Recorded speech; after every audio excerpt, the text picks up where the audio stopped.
अंतर्मनाचा वेध घेणारे news channel star city one. राज्यातील आणि देशातील राजकीय घडामोडी पाहण्यासाठी आणि इतरही बातम्या पाहण्यासाठी सबस्क्राइब करा star city one.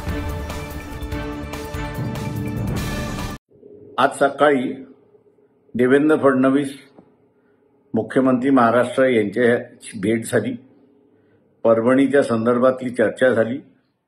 Somnath Suryavanshi यांना जी मदत देण्यात आलेली आहे ती तात्पुरती आहे, त्याच्यात वाढ करण्यात यावी आणि 1 कोटीची किमान त्यांना भरपाई देण्यात यावी।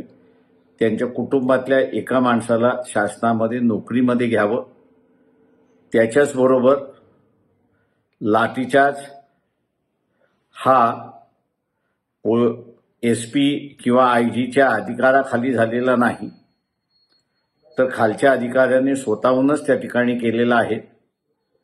त्याची ज्युडिशियल चौकशी झाली पाहिजे आणि त्याच्याच बरोबर ज्या नागरिकांना मारण्यात आलेला आहे, हातपाय तुटलेले आहेत, बेदम मारण्यात आलेला आहे, अशांना पोलिसांच्या विरोधात कारवाई करण्याचा अधिकार असला पाहिजे आणि ते जर एफआयआर नोंदवत असतील तर ती एफआयआर नोंदवली गेली पाहिजे, ही मागणी सुद्धा मान्य करण्यात आली।